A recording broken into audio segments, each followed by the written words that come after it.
अस्सलाम वालेकुम YouTube readers. Welcome to Tanya Tahir channel. Uh, हमारा जो नावल नेम है वो है आइस एंड फायर और राइटर है तो आप जानते हैं तान्या ताहिर। ये हम पढ़े हैं। आइस एंड फायर का पार्ट 1 मैं अपलोड कर चुकी हूँ। अब ये है इसका पार्ट 2। वैसे पार्ट 2 तो नहीं है, जो इसका नावल है इसकी काफ़ी ज़्यादा एपिसोड थी जिसको मैंने एज अ पार्ट में डिवाइड कर दिया। ठीक है, तो और आप जानते हैं इसके पेजेस भी काफ़ी ज़्यादा हैं, तो मैं इसको पार्ट्स की तरह ही अपलोड करती रहूँगी ताकि आप लोगों को आसानी हो और आपको वन पार्ट के बाद सेकंड पार्ट आसानी से मिल जाए। तो हम अपना नावल स्टार्ट करते हैं। गाड़ी घर के सामने रुकी तो उसे अफसोस हुआ। वह कैसे लफ्ज़ बोल रही थी। वो घर नहीं था, शायद अपनी जान में एक शहर सा लगा। दरवाजे वॉक हो रहे थे। गाड़ी अंदर जा रही थी। गोल सर्कल में घूमकर गाड़ी रुकी तो उसे अंदाज़ा हुआ कि घर का सामने का हिस्सा नहीं, क्योंकि सामने से लाइट्स की रोशनी उसकी तरफ आ रही थी। सार्क ने दरवाज़ा खोला तो वो अपनी इतनी भारी ड्रेस से हलकान होती बाहर आई। वो खौफज़दा सी नज़रों से चारों तरफ देख रही थी।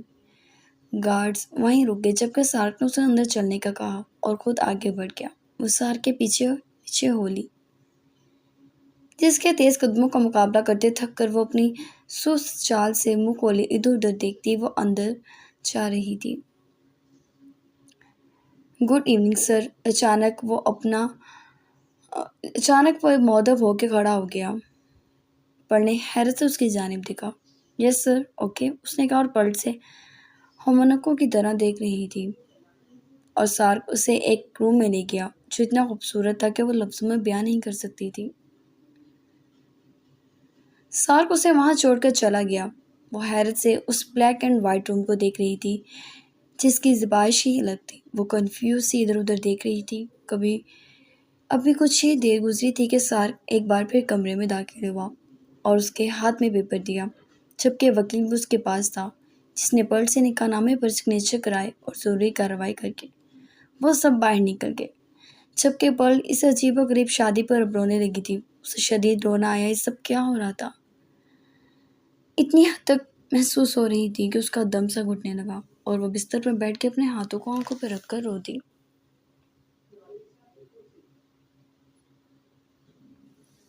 बाहर पार्टी जोरों शोर से जारी थी। कौन नहीं था जो उसमें शामिल ना हो। पार्टी अपने अरूज पर थी, जबकि सब उसकी मैरिज का वेट कर रहे थे। जैक्स रोबो एमा की बाहों में बाहें डाले सबसे मिल रहा था। सबको यकीन हो चला था कि उसकी बेबी एमा ही बनने वाली है। एमा नाजा से गोल्डन शॉर्ट मैक्सी में उसके हमकदम थी, जबकि चेहरे पर शौक मेकअप में वो जैक के साथ बिल्कुल परफेक्ट लग रही थी। लड़कियां एमा की किस्मत से हसद कर रही थी, जबकि मर्द भी जैक से जल रहे थे। इश्तिहा अंगेज खुशबू में बसा खाना खुला तो सबने सैर होकर खाना खाया। ये पार्टी जैक ने ऐसी दी थी कि सालों भी लोग नहीं बोलते कि किसकी पार्टी में शमूलियत की थी। जैक्स 28वीं बर्थडे सेलिब्रेशन ने सबके होश उड़ा दिए। जैक ने केक काटा और एमा को सबसे पहले खिलाया और दोनों ने एक शानदार बेबाक हरकत की तो सबने तालियां पीट डाली। स्टीफन ने उकताकर जैक को देखा। जब शादी पलट से की थी तो शो पल को क्यों नहीं कर रहा था। वो समझ नहीं सका क्यों एमा के साथ भी रहा था। रफ्ता रफ्ता पार्टी का इख्तिताम हुआ तो लोगों ने शादी के बारे में पूछना शुरू कर दिया।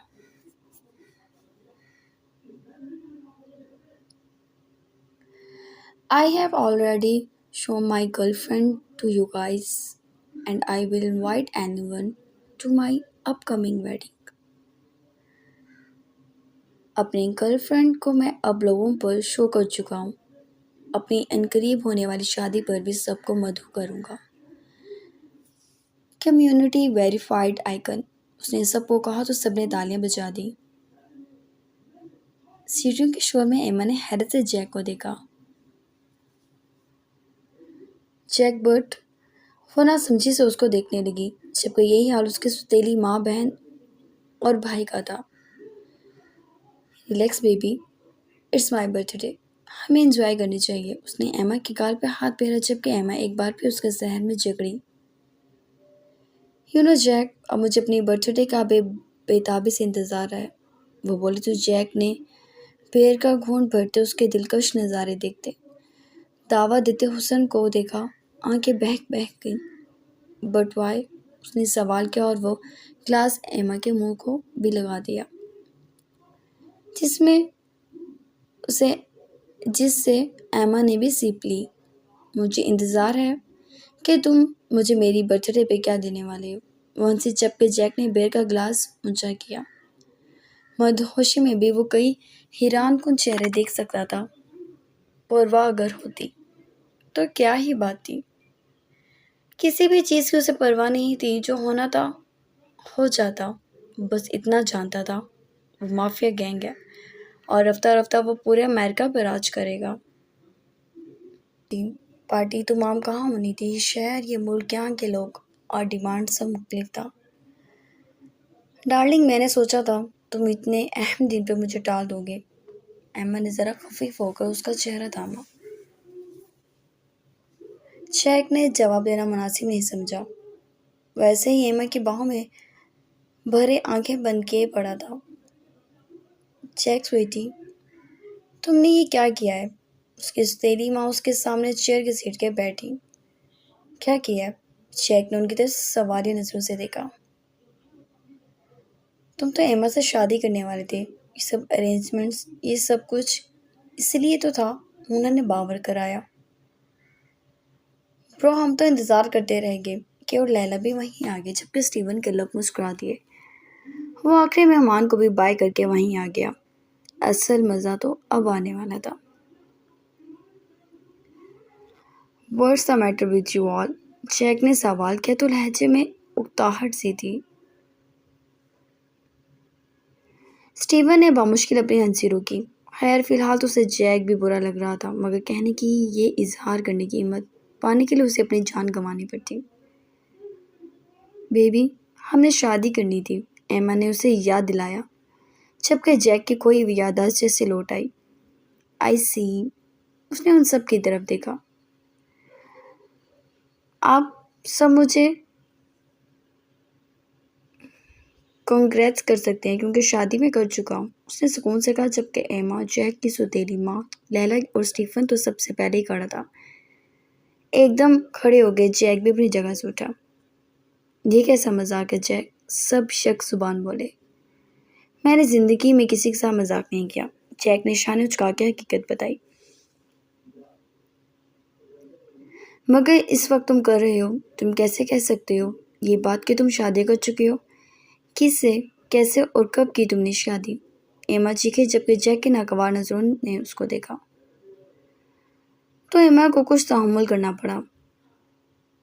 आप सब कल मिले ना, वो मेरे रूम में है, जैक ने कहा और लकी स्टिक चलाकर लबों में दबाए और सब वो परेशान चेहरों को देख रहा था। तो तुमने शो क्यों नहीं किया अपनी बीवी को? उसकी सौतेली माँ बोली। आई थिंक इस बात का इतना बड़ा इशू नहीं है। मैं किसी भी दिन शो कर दूंगा, उसने शान उचकाए। मगर जैक, एमा, स्वीट हार्ट, अब तुम्हें रेस्ट की ज़रूरत है। कल लॉस एंजेलिस दोनों साथ घूमेंगे। उसका गाल छूता वो वहां से हट गया, जबकि स्टीवन उसके पीछे आया। शुक्र तुम्हें एहसास हुआ, कोई लड़की तुम्हारा इंतजार कर रही होगी। सुबह की किरणें तो निकल नहीं आई थी, उसने कहा तो जैक ने कुछ बल डालकर स्टीफन को देखा। Don't spot her, she is just an ordinary girl. हाँ, अलबत्ता ऐसी लड़कियों की ख्वाब बहुत ऊंचे होते हैं। बहुत जल्द महल बना लेती हैं अमीर होने के। वो तमस्खर से बोला। कोट को झटक कर उसने आगे कदम बढ़े। तुमने अपना वादा पूरा नहीं किया। स्टीफन का इशारा किस तरफ था वो जानता था। उसने रुख मोड़कर स्टीफन को खामोशी से देखा। हम बाद में बात करेंगे इस बारे में। सदमेरे से जवाब देकर वो आगे बढ़ गया, जबकि स्टीफन उसको कुछ देर देखने के बाद बाहर निकल गया। शीशे के महल बनाने वाले लोग उसने पहले कभी नहीं देखे थे, मगर इन चार परेशान शक्लों को देखकर उसे अंदाजा हो गया था कि कैसे शीशे के महल बनते और पल में टूट जाते हैं। वो हंसी दबाता बाहर निकल गया। तुमने तवज्जो नहीं दी। किससे शादी किया उसने? कौन है वो लड़की? कहाँ है? उसका बैकग्राउंड क्या है? वो मुलाजिम पर्ची की जो के डरा हुआ खड़ा था। एमा, लैला और के खामोश बैठे थे। सॉरी मैम, हमने देखा नहीं, हम सब तो पार्टी में। तुम्हें ज़्यादा पैसे किस बात के देती हूँ मैं? छुटाक थप्पड़ मुलाजिम के मुंह पर पड़ा। चुपके के खूब हंसा। और बड़ी बड़ी प्लानिंग्स करो तुम सब। के ने मजाक उड़ाया जबकि एमा तन फन करती वहां से निकलती चली गई। मॉम, काम डाउन, लैला ने कहा तो उन्होंने मुलाजिम को दफा किया। आपने एक बात नोट नहीं की, ब्रो ने उस लड़की को शो नहीं किया, उसकी वजह। और फिर वो एमा को कल लॉस एंजलिस को घुमाने की बात यूं कर रहे थे, यानी कि पूरा मामला कल खुलेगा। तो अब सब पैनिक होने के बजाय सुकून की नींद दो और इंतज़ार करो कि आखिर। द जैक्स रोबो ने शादी की इस पारसा से कर ली जो उसे उसका कद्दी नशीन देगी। लैला ने हल्का फुल्का सा कहका लगाया और वहां से चली गई, जबकि उसकी माँ भी उसके पीछे चली गई। और के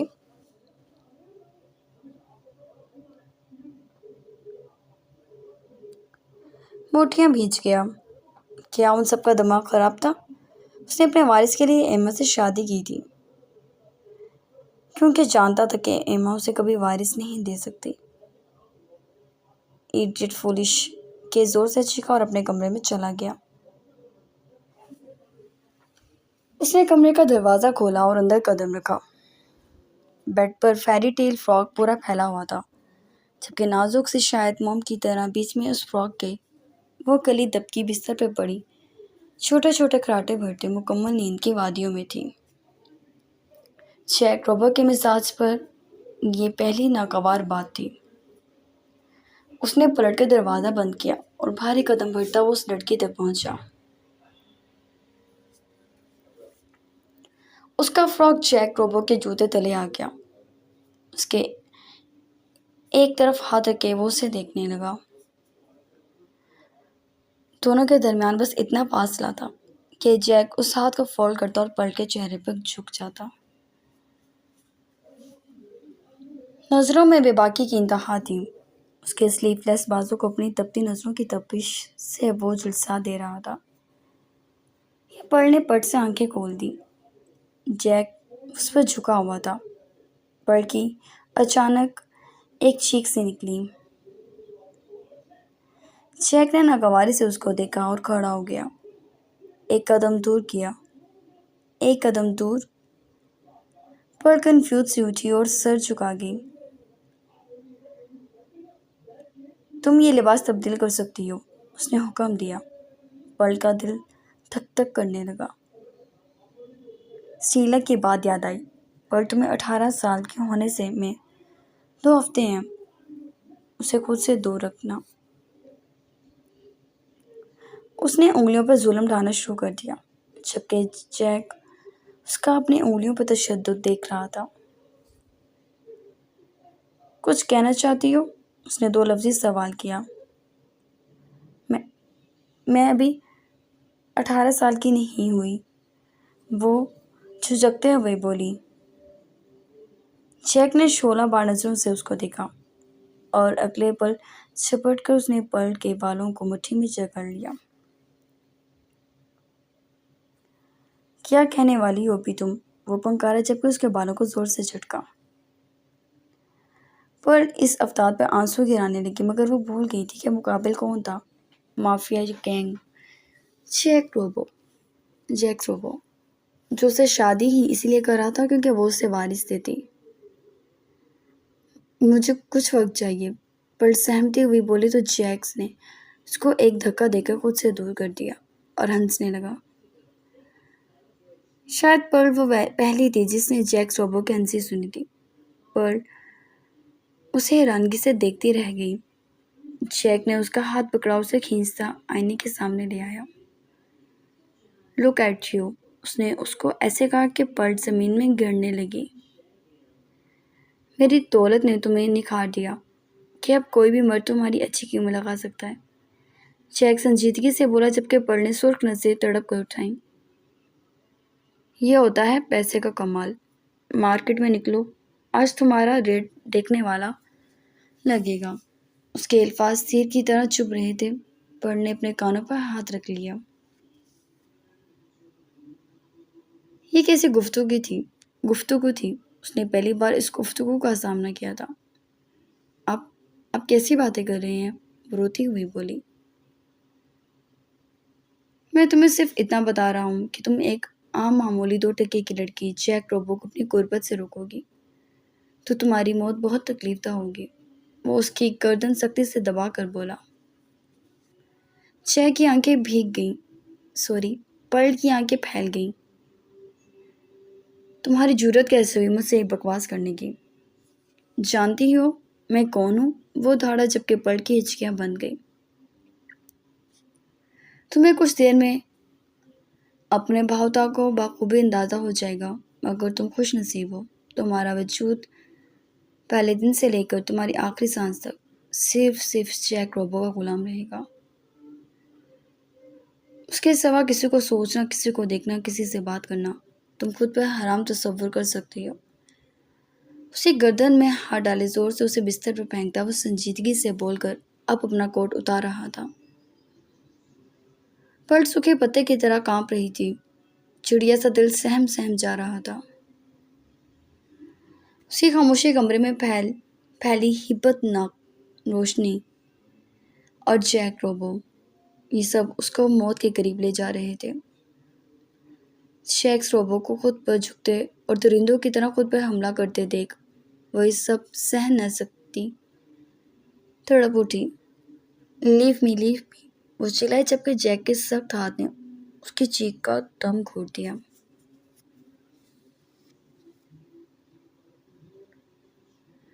वो सिसकी जबकि जैक रोबो, जो के कहने को उसका शौहर था, उसके शौहर के रुतबे पर फाइज था, उसकी जिंदगी में आने वाला पहला मर्द था। हाँ, जो उस पर जायज हक भी रखता था। उस वक्त वो उसको मार्केट गर्ल की तरह ट्रीट कर रहा था। पर्ल की सांसें मध्यम पड़ने लगी, मगर जैक्स रोबो की इंसल्ट करने वाली ये लड़की पहली थी जिससे उसने बाखूबी बदला भी ले लिया था, जो शायद वो कभी अपनी जिंदगी में ना भूलती। अगली सुबह उसकी जिंदगी की सबसे भयानक सुबह थी, जिसका तसव्वुर भी उसने कभी नहीं किया था। उसने करवट लेना चाहे तो खुद को जिस होलिये में पाया वो अपने आप में सिमटने लगी। वहाँ उसके गिर्द कोई नहीं था। रात का एक एक लम्हा उसकी आंखों में एक फिल्म की तरह चलने लगा, जबकि उसकी आंखों से आंसू भी टूटे थे। गर्दन में शदीद दर्द की लहर उठी। उसने चेहरा मोड़कर एक आह भरी। ये सब उसके ख्यालात और तसव्वुरात से बलातर था, जो उसके साथ गुजरी शब हुआ। उसने ऐसा कुछ तो नहीं सोचा था कि उसके साथ इतनी बदसलूकी उसका शौहर ही करेगा। अपनी हथेलियों से अपनी आंखें रगड़ते वो शीट को हाथ से सख्ती से जकड़ के उठी तो कमरे में कोई नहीं था, और अगर वो होता भी तो वो उसका सामना कभी नहीं कर पाती। उसे उस वक्त स्टीला की शदीद याद आई। वो तादेर यूं ही बैठी सोचती रही कि आखिर उसकी जिंदगी क्या है। दिल में अगर जैक के नाम के कोई शगुफे खिले थे तो वो कल रात बेदम हो गए। अपने वजूद पर उसकी बदसलूकी देख सकती थी। इससे पहले वो बिस्तर से उठती कि दरवाज़ा धाड़ से अचानक खुला। वो हमनक नजरों से जैक को देखने लगी। ब्लैक सूट में वो शानदार लग रहा था। जैक ने नजर घुमा के सार को देखा, जो निगाहें सटपटा कर वहां से हटता। जैक अंदर दाखिल हुआ। अपने सोने के औकात कम करो। उसने सख्त लहजे में पर्ल को देखा, जबकि पर्ल उसकी बेबाक नजरों से कंफ्यूज होती खुद पर सफ़ेद चादर को खींचती सफ़ेद चादर में दबकती जा रही थी। जैक ने मसरूफ अंदाज में घड़ी की जानिब देखा। You don't take a shower. तुम्हें शावर नहीं लेना। उसने फिर भी बाकी से उसकी तरफ देखा, जबकि पर्ल जमीन में घटती जा रही थी। जैक को उसका इतना कंफ्यूज होना सख्त फजूल लगा। नीचे मॉम से, लैला से और कैसे मेरे जाने के बाद मिल लेना और मेंशन के कामों में भी मदद करना। मॉम जो कहें उसके आगे तुम्हारी ज़ुबान ना खुले। लैला और के की भी जिम्मेदारी उठा लेती हो तो अच्छा है। वो गोया उसे ड्यूटी समझा रहा था और चंद पल और उसके बिखरे बिखरे उलिये को देखकर वहां से उन्हीं कदमों से पलट गया जबकि पलट यूं ही सर झुकाए बैठी थी। वो उसे किस तरह ट्रीट कर रहा था, वह इन सब चीज़ों को समझने की कोशिश कर रही थी। तभी वो वहां से उठी और वॉशरूम में बंद हो गई। कुछ देर बाद शॉवर लेके वो बाहर निकली तो अपनी कलाइयों पर नाखून के निशान देखकर उसकी आंखें भर गईं, अगर वो कुछ नहीं कर सकती थी। तभी आम सी जीन्स शर्ट में बाल ऐसे ही खुले छोड़े नीचे आ गई तो डाइनिंग पर देखने की उसकी हिम्मत ही ना हो सकी। डाइनिंग पर सिर्फ चमचों की कटकट थी। वो इस माहौल से बुरी तरह घबरा रही थी। बालों की लट को कान के पीछे करते वो वहां आई। She is waiter. Yes bro. के का कहका उभरा जबकि पल के चेहरे पर से खून छलकने लगा। उसके हाथ पांव कांप उठे। रियली के? लैला हंसते हुए हैरत से बोली। ऑफ कोर्स यार, शी इज वेट्रेस एंड वो मायने किसी से लब दबा गया जबकि वहां सब पे कह के उभरे। चुपड़ की आंखें भिगोने में कामयाब रहे। उसकी हालत इतनी बुरी हो चुकी थी कि उसे आगे कदम लेना दुनिया का सबसे मुश्किल तरीन काम लग रहा था। आई कॉन्ट बिलीव जैक की चॉइस को क्या हो गया, सामने बैठे खातून ने भी तबसरा किया। खैर चॉइस की बात ना करें, दोनों मुठियां ही गर्म रखी हुई हैं। के की नज़रों ने उसे ऊपर से नीचे तक देखा तो वह खुद में सिमटने लगी। आंखों पर बोझ के बावजूद उसने पलकें उठाई। She is crying. वो एक बार फिर हंस पड़े जबकि पलकी हिम्मत भी जवाब देगी। ये सब भी उसकी फैमिली की तरह थे, उसका मजाक बनाने वाले, उसकी इंसल्ट करने वाले। वो उल्टे कदमों वहां से भागे और दोबारा कमरे में बंद हो गई। थम को ट्राता लबों से उठती सिसकियों का उसने हाथ रखकर रोका। ये बात किसने कही? लॉस एंजलिस की जिम्मेदारी मैंने की को दी है। वो अपने ऑफिस में बैठा चेयर पर जोड़ता सामने खड़े 8 बंदों को घूर रहा था जो कि उसके अंदर काम कर रहे थे। मगर समय बाद फैल गई है। चेक कि तुम लॉस एंजलिस के लिए के को सिलेक्ट कर रहे हो जबकि कोइन की सप्लाई वहां से दुबई करनी है हमें। एक आदमी बोला। चेक ने सर हिलाया। जिसने भी ये बात फैलाई है वो अपनी मौत का जिम्मेदार खुद है। उसने सफाकियत से बात मुकम्मल की और उन सब की तरफ देखा। चेक मार्क का भाई उसकी गद्दी संभाल चुका है मगर अब तक किसी ने उसको नहीं देखा। दूसरी तरफ से आवाज उभरी जबकि जैक ने अचानक चौंक कर उसकी तरफ देखा। मार्क का कोई भाई भी था, उसकी मालूमात में बात नहीं थी। उसने स्टीफन और सार को खास जाने वाली नजरों से देखा जो दोनों ही बुकला से गए। ये बात तुम्हें किसने बताई? जैक चेयर को पीछे लात मार संजीदगी से उन दोनों से निगाह फेरकर अपनी जगह से उठा।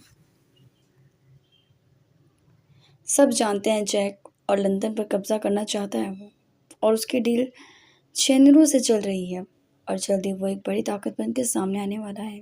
उसके साथ वीडियोस भी हैं। उसके साथ डेवर्ड भी है। सॉरी, एक और तरफ से इतला दी गई जबकि जैक का पारा 7वें आसमान पर पहुंच गया। शीशे का आवाज उठाकर दीवार में दे मारा। I want London in my hands as soon as possible. जल्दन लंदन जल्द अज जल्द मुझे अपनी मुट्ठी में चाहिए। वो गिराया जबकि सब एक कदम दूर हुए थे। कमरे में खामोश फिजा में जैक रोबिक की गुस्से से बेतरतीब होती सांसों की आवाज़ थी और फिर कुछ मिनटों में वो खुद को संभाल गया। बालों में हाथ फेंके उसने सब की जानिब देखा। सार्क ने उसकी चेयर दुरुस्त की और वो दोबारा अपनी जगह पर बैठ गया। मार्क का कोई भाई भी है, ये कोई आम बात नहीं थी। खतरे की बो थी इसमें। किसी भी वक्त उन पर अटैक कर सकता था मगर वो अपनी पावर से भी वाकिफ था। माफिया गैंग था। माफिया गैंग जिसने बहुत कम उम्र में अपनी साख बना ली थी। पुरसोच नज़रों से पुरसोच नज़रों से उसने सबको देखा। ये होशियारी नहीं कि कोई कटर-मटर ये होशियारी नहीं कि कोई गड़ा मुर्दा निकल कर सामने आ जाए। उसने सख्त लहजे में स्टीफन और मार्क को देखा। काम ऐसा होना चाहिए कि सबूत का वाहन दूर दूर तक ना मिले।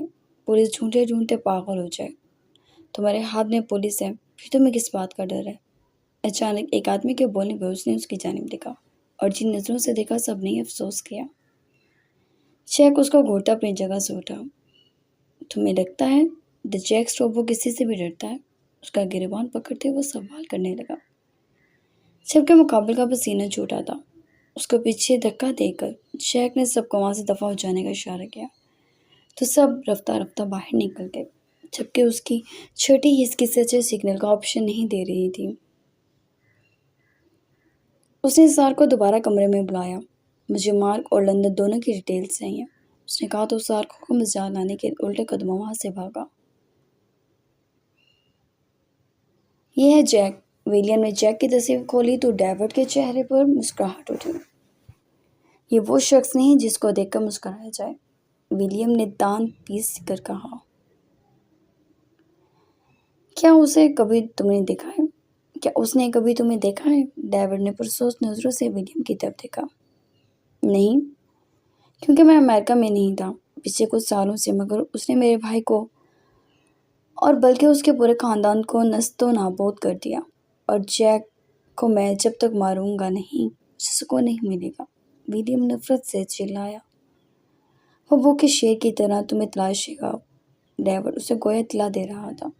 ठीक है, तो फिर मैं भी उसका कत्ल कर दूंगा। विलियम जज्बाती हुआ। हालांकि तुम शक्ल से समझदार लगते हो, मगर अक्ल की मार है।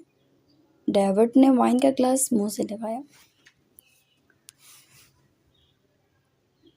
अभी मैंने बताया है कि वो इंसान नहीं जिसे देखकर हंसा जाए, तो तुम्हें लगता है वो तुम्हें एक रात भी जिंदा छोड़ेगा? डेविड ने सवालिया नजरों से उसकी जानिब देखा, जिसके चेहरे पर एक मिनट के लिए खौफ उभरा और मधुम हो गया। फिर मुझे क्या करना चाहिए? विलियम कंफ्यूज सा हुआ। हाँ, अब तुमने काम का सवाल किया है। डेविड मुस्कुराया। वो बात बात पर मुस्कुराता था, जबकि सबको उसकी आदत सख्त जहर लगती थी। शेखर टीम में शामिल हो जाओ, डेविड ने सुकून से मशवरा दिया। वट? विलियम हैरत से चीखा। मुझे उसकी गर्दन तोड़नी है और तुम मुझे उसी के पास भेज रहे हो। विलियम की बात विलियम को बात कुछ पसंद नहीं आई। हमेशा शिकार अच्छे से करना चाहिए, ऐसे कि शिकार तड़प जाए। उतर जाओ उसके अंदर और उसकी जड़ें उखाड़ दो। डेविड ने मुस्कुरा कर उसकी तरफ देखा। विलियम के चेहरे पर से तनाव लम्हे में दूर हुआ, जैसे उसे उसकी बात समझ आ गई थी। उसने ग्लास पर पकड़ मजबूत की, जबकि डेविड ने गौर से उसकी तरफ देखा और मुस्कुरा दिया। बास औकात बास लोगों का ज्यादा मुस्कुराना भी दूसरे के हक में अच्छा नहीं होता। एमा लेट नाइट मैंशन में दाखिल हुई तो मैंशन में हलचल मची थी। लैला, जैक कहाँ है? उसने सामने साथी लैला को पुकारा। ओह एमा, लैला उसके गले लगी। तुम्हारे लिए मजे की खबर है। लैला हंसी, जबकि एमा को इस वक्त उसका हंसना बिल्कुल अच्छा नहीं लगा। जो कल रात तुम्हारा भाई खबर दे चुका है, उसके बाद किसी खबर या इतला की जरूरत नहीं रही मुझे। एमा ने क्लस कर लैला को देखा। और मैं तुम्हें अपनी भाभी से मिलाती हूँ। लैला जानती थी उसका गुस्सा पलट को देखकर ही चाक की तरह बैठ जाएगा, जो चलती फिरती जैक की खुद पर पड़ने वाली दरिंदगी का सबूत थी।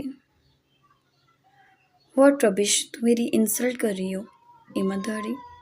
सीरियसली लैला, जो मैं तुम्हें दिखाऊंगी उसके बाद तुम्हारी राय कदरे बदल जाएगी।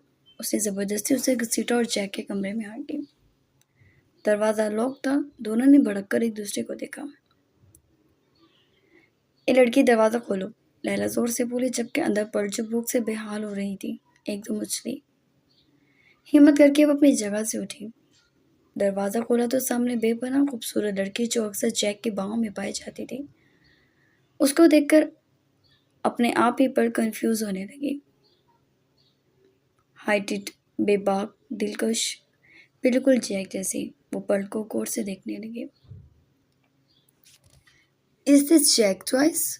एमा की हैरानकुन आवाज़ पे पर्ल की दिल की धड़कनों ने स्पीड पकड़ ली और आंखों में नमी से उतर गई। कल रात से मुसलसल उसको बेइज्जत किया जा रहा था। Yes darling, and she is waitress, जो अब ऊंचे ऊंचे महल के ख्वाब देख रही है। लैला अंदर आ गई। एमा के चेहरे का तनाव खत्म हो गया।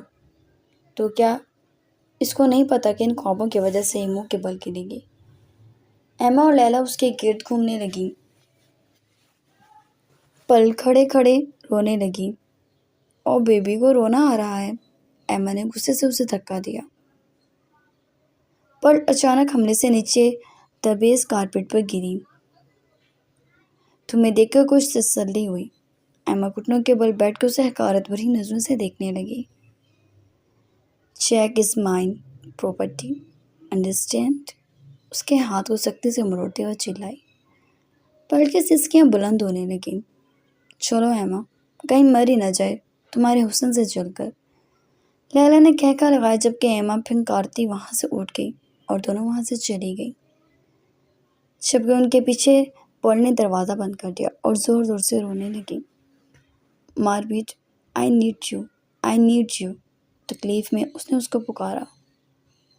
जबकि एमा और लैला जो नीचे आ रही थी, चेक को मेंशन में देखकर एमा ने खफकी से मुंह ही फेर लिया। चेक उसकी जानी बढ़ा और उसको बाजू में भर के हमेशा की तरह खूबसूरत जसारत की। स्वीटहार्ट, कब आई हो? उसने दिलकशी से पूछा। एमा उसकी बाहों की नरम गिरफ्त में पिघल ही गई। कुछ देर पहले, उसने जैक की जानिब देखते कहा। मैं चेंज कर लूँ? Then we will go on long drive. उसके गाल को छूता वो बोला। एमा खुश हो गई।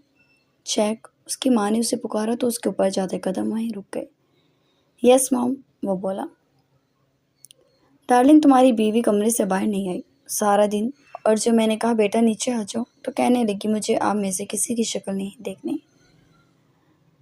हालांकि तुम ही तो कह के गए थे वो आ जाएगी खुद, मगर मुझे लगा हिचकिचा रही होगी। But she insult me. उन्होंने ना देख के आंसू साफ किए जबकि लैला और एमा के चेहरे की दबी दबी मुस्कुराहट। चेक देखने लगा। चेक देखे बिना ऊपर चला गया। वाह आंटी, एक्सीलेंट। एमा हंसी तो वो भी हंसी। उसको तो 2-3 दिन नहीं टिकने दूंगी, तुम बस देखती रहो, वो बोली तो चेहरे पे पलट के लिए बला की नफरत थी। दरवाज़ा खुला और वो तन फन करता अंदर आया। पल जो बिस्तर पर लेटी हुई थी एकदम उसका बाजू खींचा और अपने मुकाबले खड़ा कर लिया। जबकि पल की रेशमी जुल्फें उसके हाथ की चाहरियाना गिफ्ट में थी। तुमने मॉम को जवाब दिया, तुम उनकी शक्ल नहीं देखना चाहती, वो दौड़ा जबकि पल का चेहरा जर्द हुआ। नहीं, मैंने ऐसा कुछ नहीं कहा। खुद को उससे छुड़वाते वो अपनी सफाई देने लगी। चेक की जारियत सहने की उसमें अब हिम्मत नहीं थी। You think she is lying? वो चिल्लाया जबकि पल को बुरी तरह झंझोड़ कर रख दिया। और फिर जहाँ उसका हाथ उसके नाजुक वजूद पर पड़ता, क्या शायद उसे खुद भी इल्म नहीं था। नीचे वालों को पल की बेबस चीखें सुनाई थी और फिर अचानक कमरे का दरवाज़ा बंद होने की आवाज़ के बाद गहरी मायनेखेज़ी खामोशी फैल गई। एमा गोया मचल उठी इस खामोशी पर। What is this? उसने मुझे कहा कि हम लॉन्ग ड्राइव पर जाएंगे, वो गुस्से से बंकारी। लैला और मॉम ने भी नफरत से बंद दरवाजे को देखा, जहाँ किसी की आहें उठने से पहले ही जैक की सख्त गिरफ्त उन आहों का दम तोड़ देती। उठो यहाँ से, उसको हुक्म जारी किया। अपने बिस्तर पर उसकी होश में मौजूद की और फिर तकलीफ से बार बार उसका बेआवाज़ रोना चेक को बुरी तरह डिस्टर्ब कर गया। पल में गोया हिम्मत नहीं थी मगर इनकार करने की पोजीशन में भी वो नहीं थी। वो उठी तो खुद पर चादर सिमट ली। वो दरवाज़ा दिख रहा है, उठो और वहाँ चली जाओ। आज के बाद बस जब मुझे तुम्हारी ज़रूरत होगी तब मेरे सामने आना। उसने 2 लफ्ज़ों में उसकी हैसियत वाज़ेह कर दी। पर्ल ने अपने आंसू साफ किए और उसकी तरफ देखा जिसका चेहरा बहुत खूबसूरत था। आप मेरे साथ इस तरह क्यों कर रहे हैं?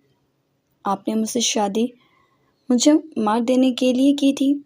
वो बोली। जैक ने उसकी जानिब देखा जो छोटी सी सुकड़ी समेटी बैठी थी। जिसको खरीदा जाए उसके साथ यही होता है। शायद तुम खरीदी हुई लड़की की हैसियत से वाकिफ रही हो। वो तंज करता उस पर अपनी हैरानगी जाहिर करने लगा। पर्ल का मुंह उतर सा गया। बिना अगला लफ्ज़ बोले वो वहां से उठी और उस कमरे में चली गई। छपकर जैक ने करवट लेकर खुद को सोने पर घुसाया। जैक, मैं तुमसे खफा हूँ। एमा ने उसके मुंह में अंगूर तोड़ कर दिया तो जैक ने मुंह खोलकर ले लिया और आंख के इशारे से वजह पूछी। किसी की भी तवज्जो पर्ल की जानिब नहीं थी। वो क्या खा रही थी किसी को भी नहीं पता था कि आया वो खा भी रही है या नहीं। जबरदस्ती जैक उसे अपने साथ नीचे लाया था और जैक के साथ चलती हुई डरी सहमी वो उसकी ब्यूटी लग रही थी, मगर अभी शायद वो इस बात से वाकिफ नहीं था।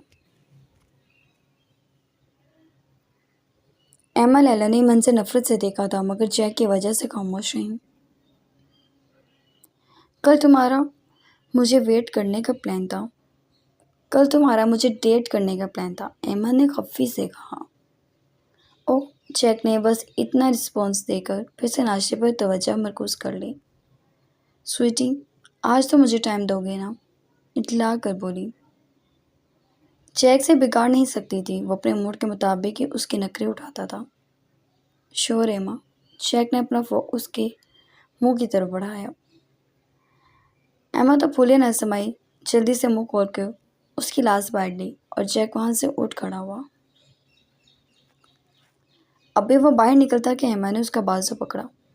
मुझे शॉपिंग करनी है, वो बोली। मैंने तुम्हारा अकाउंट फिल करा दिया है, तुम जितनी मर्जी शॉपिंग करो, वो बोला और उसका गाल तक दबा कर वहां से बाहर निकल गया। ये देखें, बिना के पीछे उसकी बेबी भी बैठी थी। उसने कुछ खाया था या नहीं वो नहीं जानता था। उसके पास कैसे कपड़े थे वो नहीं जानता था। एमा फकर से चलती पर्ट के मुकाबले आ गई जो खाली प्लेट के सामने सिर झुकाए बैठी थी। एमा को अपने पास पाकर उसने सुर्ख नजरें ऊपर उठाई तो उसकी गर्दन पर जैक की कुर्बत का असर देखकर एमा जुलस उठी। जबकि पर्ल का दिमाग माफ हो चुका था। वो ऐसे ही उसे देखती रही। चंद पल तो वह भीख में भी किसी को भी दे देता है। मेरी और अपने औकात में फ़र्क देखा तुमने? वो उसे चेहरे को गौर से देखती पंकारी। बिलाशुबा उसके चेहरे पे मासूमियत थी। पर क्या जवाब देती? और वह जवाब दे भी क्या सकती थी? चाहती तो क्या कर सकती थी? ये फ़र्क है हमारी हैसियत में कि तुम उसकी गर्लफ्रेंड्स हो और बीवी उसने मुझे बनाया। ये फ़र्क है हमारी हैसियत में कि तुमने उसे अपना वारिस नहीं चाहता। यह हमारे बीच वाज़ेह फ़र्क, मगर उसका दिमाग गोया बहुत पीछे जा चुका था। हेमा डार्लिंग, टाइम वेस्ट मत करो, जाओ शॉपिंग करो, मॉम ने कहा तो हेमा तन फन करती निकल गई जबकि लैला भी उठी। उसने भी बाहर जाना था कि गौर से सर झुकाए बैठी पर्ल को देखने लगा जबकि मॉम मोबाइल में मसरूफ थी। स्टीफन उजरत में अंदर दाखिल हुआ। जैक के पास आज उसे दूसरा दिन देर हुई थी और वह मोहलत दे रहा था, जान भी दे सकता था, मगर लैला से टकरा गया। एमा उन दोनों के तसादुम पर हंसने लगी। स्टीफन ने गुस्से से लैला को देखा। हैंडसम, तुम इस तरह टकराने का प्लान रखते थे तो पहले बता देते। लैला उसके इशारे से चिपकी जबकि स्टीफन ने उसको दूर झटक दिया और बिना जवाब दिए वहां से निकल गया। वो लैला को किसी बात का जवाब नहीं देता था क्योंकि वो जैक की बहन थी, सुतेली ही सही, पटता ही नहीं है। लैला ने पाँव पटके। कौन सा मुश्किल है, तुम्हारे भाई का नौकर है। एमा ने शाने उचकाए। एमा, वो नौकर नहीं है, प्रो का फ्रेंड है। लैला ने तस्हीह की। What ever. एमा ने नागपुर से मक्खी उड़ाई। और लैला हंसती। कुछ करो एम्मा, कुछ करो। लैला का कहका उभरा जिसमें एम्मा का भी शामिल हुआ। मॉम के उठते ही के उसके सामने आया। तुम्हें अपने औकात का अंदाज़ा तो हो ही गया होगा। के ने उसका चेहरा अपनी उंगली से ऊपर किया। पर्ल के वजूद में बिजली सी हुई उसने उसका हाथ झटक दिया। जानती हो एम्मा और ब्रो आपस में किस हद तक क्लोज है? वो उसे चिढ़ाने को बोला। पर्ल बिना जवाब दिए जाने लगी। अगर तुम चाहो तो हम एक डील कर सकते हैं। के ने अचानक उसका हाथ पकड़ा जिसपे पर्ल कांप उठी। छोड़े मेरा हाथ। उसने नम आंखों से उसे देखा। देखो, तुम मेरे साथ अटैच हो जाओ। तुम्हें पैसा भी खूब दूंगा और ऐश करोगी। वो बदतमीजी पर उतरने लगा। पर्ल खौफ से पीली होने लगी। छोड़े मुझे, वो एकदम हलक के बल चिल्लाई। इसके सिवा वो उसके बदतमीजी से बचाव नहीं कर सकती थी। जो उसको पकड़े खड़ा था। अचानक उसके चीखने पर मॉम सामने आई के ज़रा दूर हुआ। पर जानती थी वो अपने बेटे के सामने उसकी हिमायत नहीं करेगी। तभी वहां से भाग गई जबकि मॉम ने के को घूरा। Just fun. के ने शाने उचकाए। Beware of Jack. तुम जानते हो वो अपनी चीज़ों पर शराकत बर्दाश्त नहीं करता। 5 साल से एमा उसके साथ बॉन्ड है।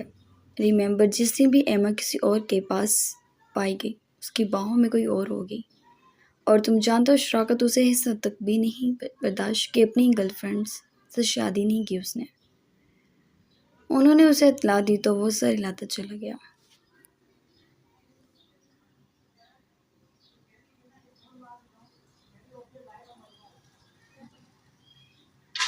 उसका दम घुटने लगा था इस कैद खाने में। उसका दिल किया चीखें मार मार कर रोए। इतना रोए कि सब उसकी बेबसी में छुपी तकलीफ का महसूस करें।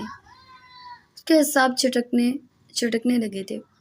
उनसे लाख गुना चचा चची और मैरी अच्छे थे जो मारकर चंद रोज तकलीफ देते थे, जबकि ये लोग लफ्जों से, आंखों से, अंदाज से, रवैये से, बातों से उसको छलनी कर रहे थे। कुछ ही घंटों में उसके बर्दाश्त से बाहर हो गया था सब। वो फुट फुट कर रोती। जय की तस्वीर पर निगाह उठी। How can anyone be so cruel?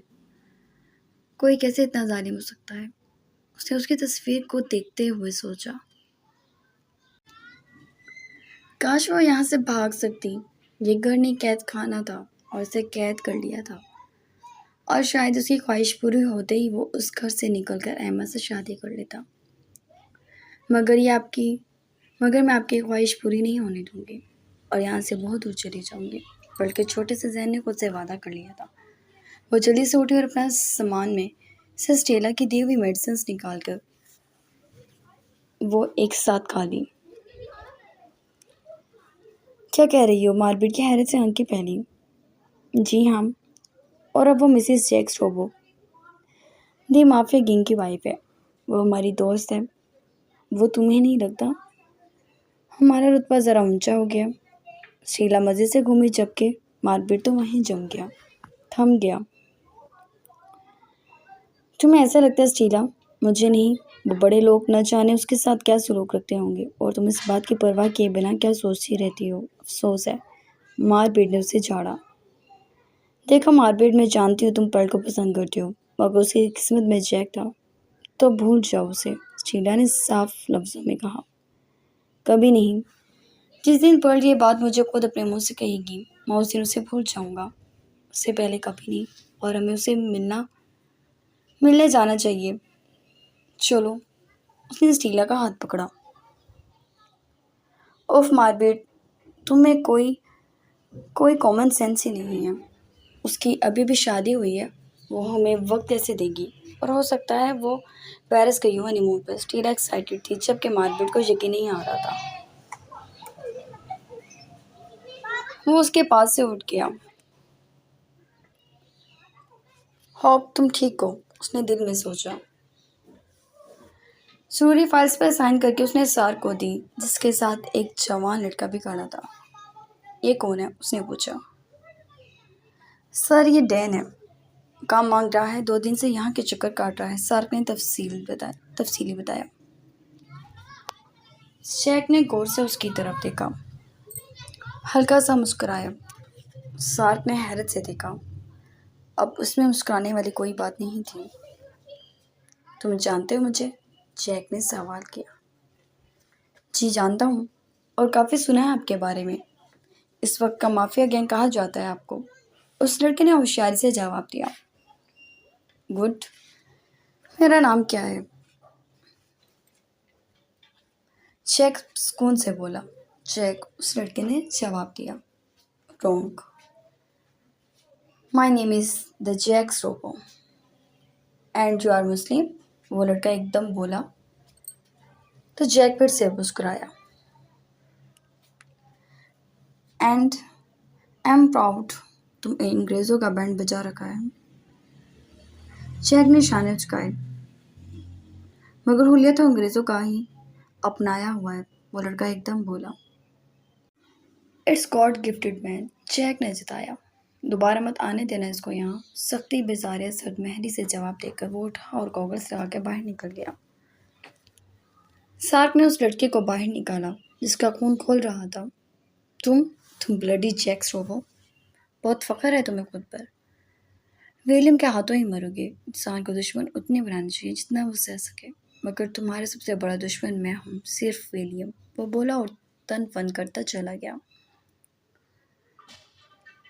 भूख से बेहाल होते बिलाखिर वो कमरे से निकली। जैक कहाँ है वो नहीं जानती थी। पिछले 1 हफ्ते से उसे इस बारे में कोई इत्तला नहीं थी। जैक ने उसे अपने पास बुलाया भी नहीं था। इन सब के खौफ से वो कमरे में बंद रहने लगी थी। खाना पीना भी मुख्तसर हो गया था। इसके बाद उसका खिलता चेहरा मुरझा गया था। अक्सर से जैक और एमा की आवाज़ें दूसरे कमरे से आती, मगर वो कानों पर हाथ सख्ती से रखकर खुद को सुकून देती, क्योंकि ये आवाज़, मीठी मीठी बातें उस पर तेज़ाब की तरह गिरती थीं। बिलाखिर आखिरी बार वो उसे जता गया था कि वो खरीदी हुई है। और क्या वो नहीं जानती खरीदी हुई लड़की के साथ क्या सलूक किया जाता है? उसने अपने दिल को बामुश्किल इन सब लोगों की बातों के असर से निकाला था। वो सोना चाहती थी, मगर भूख के बायस नींद नहीं आ रही थी, जबकि दूसरे कमरे में कोई आवाज़ सुनाई नहीं दी जा रही थी। रात भी तो गहरी थी। उसने चुपके से दरवाज़ा खोला। जैक के कमरे से ही होकर उसे बाहर निकलना था। अपने पुराने नाइट ड्रेस में, जो कि पिंक कलर का था, वो कमरे से निकली, गोया कोई आवाज़, कोई इर्ताश पैदा ना हो। अपने मखमली बिस्तर में दबा हुआ गहरी नींद के मज़े ले रहा था, पर आगे बढ़ी और कमरे के दरवाजे को खोलने की कोशिश करने लगी। मामूली सी आवाज़ पैदा हो रही थी। बिस्तर के नीचे हलचल से हुई और घबरा के खौफजदा होती ज़मीन पर बैठ गई।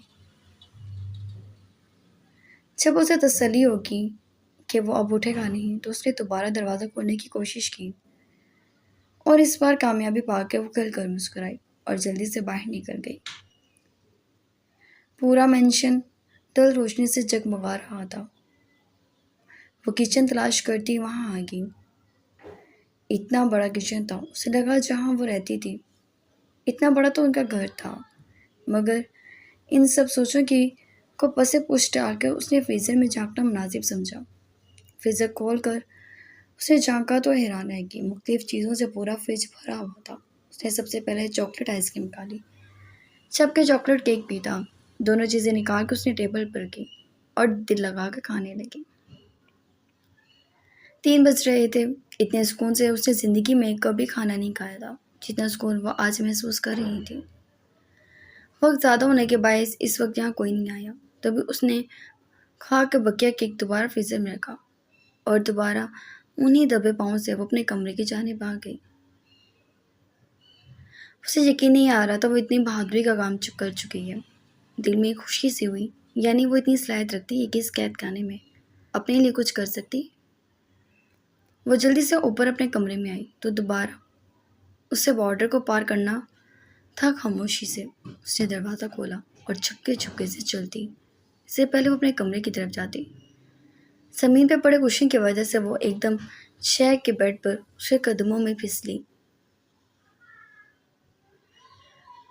बस इन मखमली बिस्तरों में से एकदम जैसे सर ऊपर हुआ था, बल्कि जान कांप गई। वो जाग गया था। अब उसके साथ क्या करेगा? उसने जल्दी से अपने हाथ पीछे किए। चेयर का मजबूत सफ़ेद हाथ अब साइड टेबल लैम्प खोल रहा था। वो समझ नहीं सकी आखिर कहाँ छुपे। काश उसके पास कोई जादू होता तो वो छुप जाती, मगर सद अफसोस उसके पास कोई जादू नहीं था। चेक ने सफ़ेद रजाई को मुंह पर से हटाया। बिखरे बाल, पिशाने पे बल, आंखों में नींद का खुमार। वो उसे गौर से देखने लगा। चूंकि पिंक नाइट ड्रेस में डरी सहमी कुछ फासले पर खड़ी थी। चेक उसे उन्हीं नज़रों से घूरता रहा। उसके घूरने में इतनी शिद्दत और सर महरी थी कि पलट की आंखें भीग गईं। उसने 2 कदम पीछे लिए। जैक ने कुछ भी नहीं कहा, और जब वो कुछ नहीं बोला तो वो जल्दी से पीछे भाग गई और दरवाज़ा बंद कर दिया। जबकि जैक दोबारा सफ़ेद तकियों पर अपना आप गिरा चुका था। फुलिश, वो चिढ़ कर बोला, जबकि मुकाबिल का दिल उसके खौफ से स्पीड में भाग रहा था। सारी रात सोते जागते गुजार दी थी। न जाने उसके दिमाग में क्या समाई थी। कुछ तकदो करके वो जैक से कॉलेज जाने की परमिशन लेना चाहती थी। ये ज़रूरी भी था कि वो इजाज़त देता, मगर वो फिर भी उससे बात करना चाहती थी। दूसरे कमरे में उठक पटक और नौकरों की चहमा गोइयां सुन के वो अलर्ट हुई। अपना लिबास बदल कर सादी सी जीन्स शर्ट पर ओवरकोट पहना और वो कुछ झिझकती हुई दरवाज़ा खोल गई। हाँ, उसका दिल डूब रहा था। उसका दिल डर रहा था, जितना शदीद सख्त रवैया उसने उसका पाया था। उसके बाद उसके पास बैठने, हत्ता कि उसे मुखातिब करने की भी वो खुद में हिम्मत नहीं पा रही थी।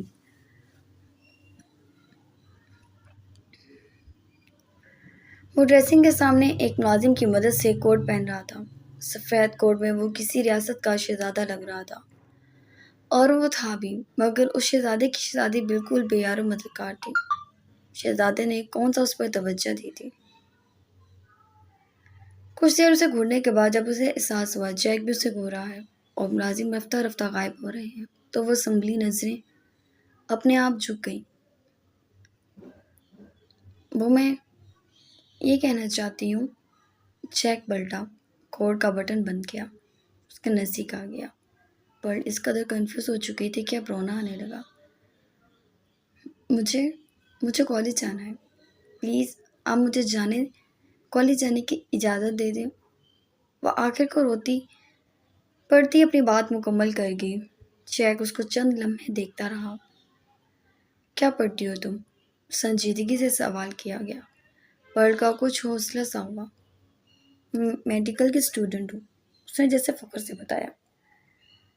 जैक ने तंजिया नजरें उस पर उठाई। तुम्हारे तुम्हारे उस बेकारी चचा के पास इतना पैसा था, वो तुम्हें मेडिकल कराता। जैक की बात पर उसका सर मजीद झुक गया। क्या करती थी तुम ऐसा जो तुम्हारी मेडिकल की फीस भरी जाती थी? वो बेबाकी से बोला, जबकि पर्ल ने तड़प कर उसको देखा। वैसा कुछ नहीं था जैसा आप समझते हैं। मेरे बाबा अमीर थे बहुत, वो आंसू साफ करती बोली, मुझसे भी ज़्यादा। जैक ने उसके झुके सर को देखा, पर नाखून कतरने लगी। इडियट। जैक को नागवारी से हुई। प्लीज़ आप मुझे इजाज़त दे दें। पर दोबारा अपने मौक़िफ़ पर आई। ठीक है, मगर कॉलेज से मेंशन। बात तो समझ ही गई होगी, उसने ज़रा सख्ती से कहा। जी बेहतर, पर खुश होगी। उस जालिम से इतनी सी भी हमदर्दी की उम्मीद नहीं थी जो उसने की थी अभी।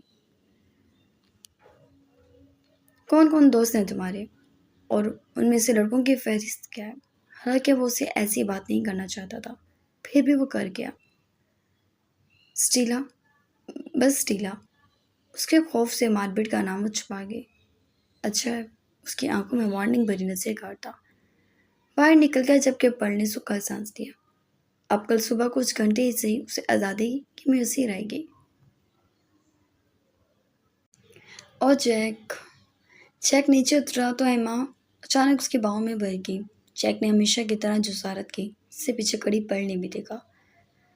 नाश्ता करने वो नीचे आ गई थी, मगर मंजर सामने का देखकर वो सटपटा गई। वो इस कदर बेबाक था ही क्यों? छः कल मेरी बर्थडे है। I am so excited. पल पर जिताती नजर डाल के उसने जैक को देखा। Amazing. Have a great party. उसने सबकी तरफ देखा।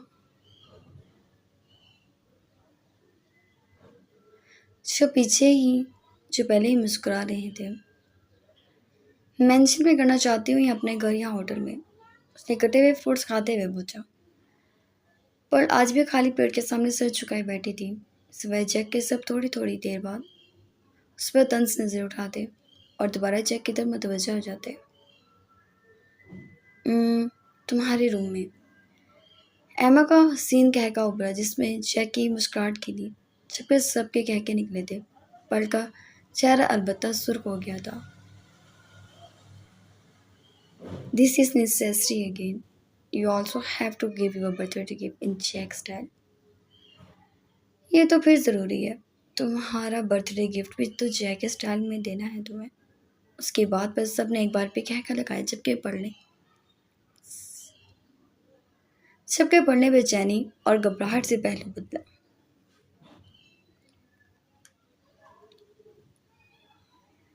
किस कदर बेबाकी से वो एक दूसरे से बात कर रहे थे। मैं वेट करूंगी। एमा ने आंख मारी जबकि जैक ने सर उसका कर सर हिलाया।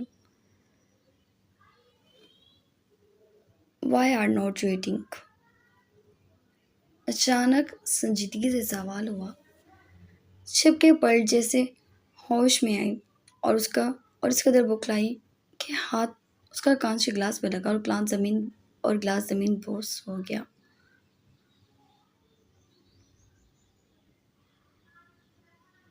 पर का चेहरा सुर्ख हो गया। सबके आंखों में बेपनाह आंसू भर आए। वो अपनी जगह से एकदम उठी थी। ये जाने न जाने उसे तरस आया था। छुके पल का वहम ही था कि उसे उस पर तरस आया था, या उसने उसे हमदर्दी की थी, या एहसान किया था। कुछ भी नहीं। कुछ भी था। उसके हीरफ सबके आग लगा गए थे। सबके पल को हैरानगी हुई थी। Nothing happens. Have breakfast and sit back. उसने कहा और आखिरी लुकमा जिसकी मुंतज़िर शिद्दत से अहमा थी उसने पलट की तरफ बढ़ा दिया। सब इस बदलाव पर हैरान रह गए। पल ने बड़ी बड़ी आंखें ऊपर की, मगर मुकाबल की आंखों में कोई तासुर ऐसा ना पाया जो उसकी मामूली सी तवज्जो से उसके दिलो दिमाग में मच गया था। पल ने मुंह खोला। शेख ने फोक दोबारा प्लेट में रखा, नैपकिन से हाथ साफ किया और एमा के गाल थपथपा के वहां से चला गया। पीछे एमा अपनी बेइज्जती पर खून की बूंद पड़ने लगी। आंटी, आपको नहीं लगता आजकल जैक का मूड कुछ चैरिटी वैरिटी वाला हुआ है? पहले गरीबों को घर ले आया और अब उफ जैक्स रोबो काफ़ी हमदर्दियाँ बिखेर रहा है, जबकि कुछ लोग अपनी शक्ल सूरत और हुलिये के हिसाब से बिल्कुल भी उसके स्टैंडर्ड के नहीं लगते। ओह, सो सैड। एमा ने अपनी खुजालत मिटाई और इस अंदाज में कि पल को 1 मिनट में आसमान से ज़मीन पर लापटका।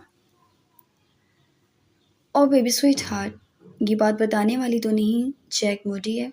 वो जब चाहे किसी पर भी अपनी हमदर्दी बांट देता है। लोगों को अपनी औकात का अंदाज़ा होना चाहिए।